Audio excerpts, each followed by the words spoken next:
You pull your quad into the shop for the third time this season. The mechanic doesn't even ask what's wrong. He just looks at the model and says, "Again?" That's the kind of reputation some machines earn. Not because they're cheap, not because they're old, but because the people who designed them never had to fix them on a Monday morning with 3 other jobs waiting. Today, we're talking about 4 ATV models that make professional mechanics lose sleep. These are not obscure Chinese brands. These are mainstream machines you'll find at any dealership. And if you're a senior rider from the US, Canada, or Europe, someone who actually knows how to use a torque wrench, you need to understand why the guys behind the counter hate these things. Let's start with the first one, and I promise this is going to rattle some cages. The Arctic Cat Alterra 600. On the surface, it's a solid mid-displacement utility quad. Good suspension travel, decent towing capacity. But here's what happens after 50 hours on the trail. The front differential housing develops hairline cracks. Not from abuse, from normal use. The casting is just too thin in the mounting boss area. Mechanics have seen this so many times that some shops keep pre-welded diff housings on the shelf. That's not a repair, that's a subscription. And then there's the CVT intake. Arctic Cat routed the duct right behind the left front wheel.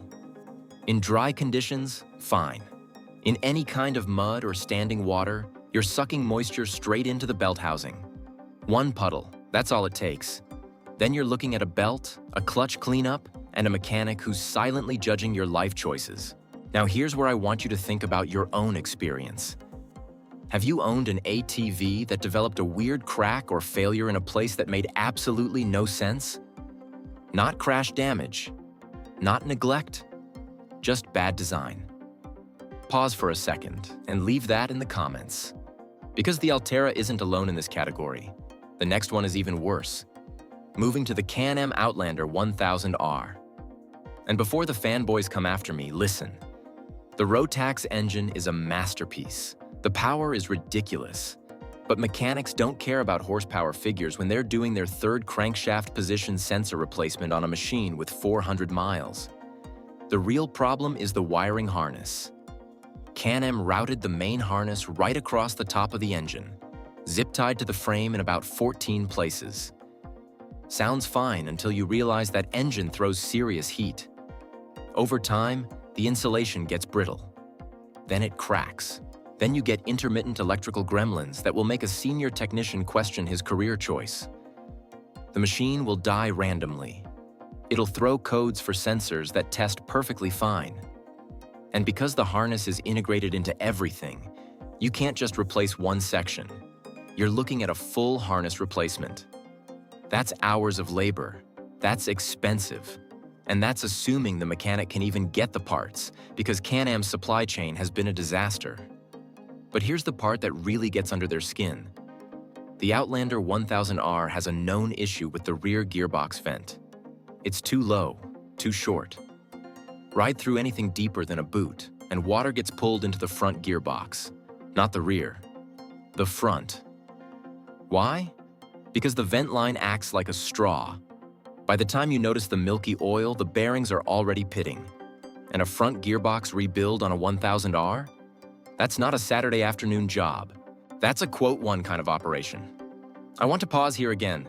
How many of you have dealt with water intrusion issues on your current quad? Not from crossing a river. From a simple vent line that's 6 inches too short.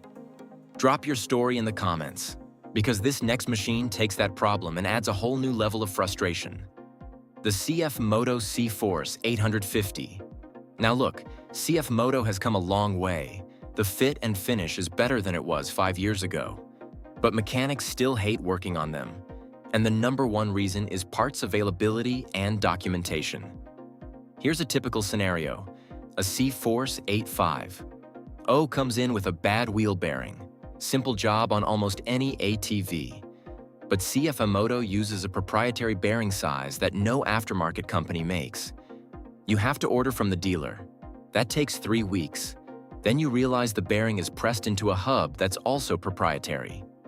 And the factory service manual? It's translated from Chinese in a way that's technically English but practically useless. Torque specs are wrong. Diagrams don't match the actual machine.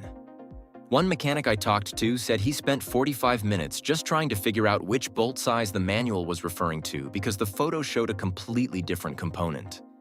And then there's the ECU mapping. The C Force 850 runs lean from the factory to meet emissions. That's fine, but the fuel mapping has a flat spot right in the middle of the power band that feels like the machine is hitting a rev limiter. There's no factory fix, no reflash, no adjustment. Mechanics can't tune it out because CF Moto locked the ECU tighter than a bank vault. So the customer lives with it. Or they trade it. And the next owner brings it to the same mechanic with the same complaint. Here's where I want you to really think. Have you owned a machine where the manufacturer made simple repairs into week-long nightmares because of weird parts or bad manuals? Comment below, because the last model on our list is the one that might surprise you the most. The Yamaha Raptor 700. Wait, you say, the Raptor 700 is bulletproof. And you're mostly right. The engine is legendary. The chassis is proven. So why do mechanics hate it? Because of the previous owners. Let me explain. The Raptor 700 is the most modified sport ATV on the market. And 90% of those modifications are done wrong. Mechanics see Raptors with eBay intake kits that bypass the airbox completely. They see fuel controllers zip-tied to the frame with the wiring hanging out. They see exhaust systems that melted through the rear brake line. And then the owner shows up and says, quote 2. But there's a factory issue too. The Raptor 700 has a known problem with the shift drum stopper lever. It's a small spring-loaded arm inside the transmission that keeps the drum from overshifting. On certain model years, that stopper lever fails without warning. When it goes, the transmission can jump between gears. At best, you get false neutrals. At worst, the transmission locks up at speed, and fixing it requires splitting the cases. That's a full engine rebuild for a part that costs $12. And because the Raptor attracts younger, more aggressive riders, that failure happens under hard acceleration more often than not. So mechanics aren't just fixing a part, they're fixing bent shift forks, damaged gear dogs, and a housing that's now full of metal shavings. So let's recap. The Arctic Cat Alterra 600 with its cracking differential and water-sucking CVT. The Can-Am Outlander 1000R with its brittle wiring harness and underwater vent line. The CF Moto C Force 850 with its impossible part sourcing and locked ECU. And the Yamaha Raptor 700, where the biggest problem is often the last person who touched it. Now here's the thing. Every ATV has weak points. Every manufacturer cuts corners somewhere. But the difference between a good machine and a mechanic's nightmare is how easy those problems are to fix. Can you replace a bearing without pulling the engine? Can you find a wiring diagram that actually matches your quad? Can you order a part and have it show up in less than 2 weeks? If the answer to any of those is no, that's not a machine. That's a headache with handlebars. So here's my challenge to you in the comments. I've given you 4 models, but I know there are more. What ATV have you owned or worked on that made you want to set your toolbox on fire? Be specific. Year, model, and the one repair that broke you. Because the whole point of this channel is saving each other from bad decisions. And the best way to do that is to talk about what actually breaks when the warranty runs out and you're the one holding the wrench. Thanks for sticking around. If you want to see the follow-up video where I name 4 models that mechanics actually love to work on, smash that like button and I'll get it out next week. Until then, keep the rubber side down and the tools organized.